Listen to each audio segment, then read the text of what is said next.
அடுத்தா வந்து ஒரே நாடு ஒரே தேர்தல். அந்த இது வந்து குடுத்துட்டாங்க. 3 சட்டங்கள் ஏதோ வரப்போகுது அது போன்ற தகவல்கள் தொடர்ச்சியா வந்து வந்துட்டு இருக்கு.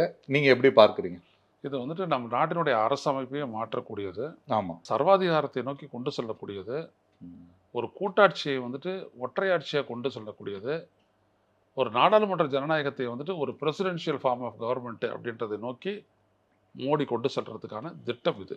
ம். மிக ஆபத்தானது. ம். மிக ஆபத்தானது. மாநிலங்களை ஒழித்து ஒற்றையாட்சியை கொண்டு வந்துட்டு கலெக்டரை வச்சுட்டு மாவட்டங்களுக்கு கீழ கலெக்டரை வச்சுக்கிட்டு, கலெக்டர் கிட்ட உள்ளாட்சியை வச்சுக்கிட்டு, நாங்க பண்ணுவோம் எல்லாத்தையும் அப்படின்னு சொல்ற மாரி ஒரு சென்ட்ரிஸ்ட் ஐடியாலஜியை வச்சுக்கிட்டு பண்ணக்கூடிய ஒரு அரசியலா, ஆட்சி முறையா அது இருக்கும். அது ரொம்ப ஆபத்தானது.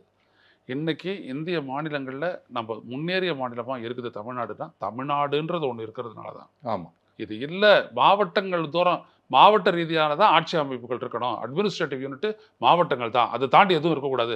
அப்படின்னு சொல்லக்கூடிய ஆர்எஸ்எஸ்னுடைய வழிவந்த மோடி அதைத்தான் நடைமுறைப்படுத்த பார்க்குறாரு. எப்படி ஸ்ரீலங்காவில் எப்படி ஸ்டேட் இல்லாத ப்ரொவின்ஸ் அப்படின்ற மாதிரி இருக்கோ, மாகாணம் இருக்கோ, அதே மாதிரி இங்கே வந்துட்டு பார்த்தீங்கன்னா மாவட்டமே போதும் அப்படின்னு சொல்லக்கூடிய அளவிற்கு இவங்க போயிட்டாங்க. ஸோ இந்த 600 சொச்சம் மாவட்டங்கள் தான் போகிறோம் நம்மளுக்கு. இது மேலே தேவையில்லை. மாவட்டங்கள் வேணால் அதிகப்படுத்திக்கலாம். அது கலெக்டர் போடலாம். ஸோ கலெக்டர் நம்முடைய நேரம் உள்துறை அமைச்சகத்தினுடைய நேரடி கட்டுப்பாடு. கலெக்டரும் அந்த எஸ்பியும் நேரடி கட்டுப்பாட்டில் வந்துருவாங்க. அப்போது ஒரு ஸ்டேட்டுன்றதே கிடையாது. இந்த ஸ்டேட்டுன்றது இல்லைன்னா நம்ம இந்த அளவுக்கு முன்னேறியே இருக்க முடியாது. ஸோ இதை தான் அழிக்கிறதுக்காக மோடி திட்டமிடுறாரு.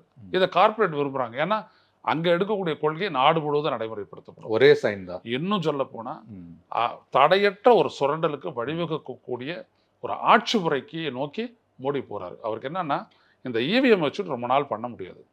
ஸோ ஒரு வழியாக தேர்தலை நடத்தி முடிச்சுட்டு அதுக்கப்புறம் தேர்தலை எப்போ நடத்தலான்றதை நிர்ணயிக்கக்கூடிய அதிகாரத்தையே ஒன்றிய அரசாக இருக்காது, அது சென்ட்ரல் கவர்மெண்ட் கிட்ட எடுத்துக்கக்கூடிய ஒரு மூவ் தான் அது. ஆபத்தானது.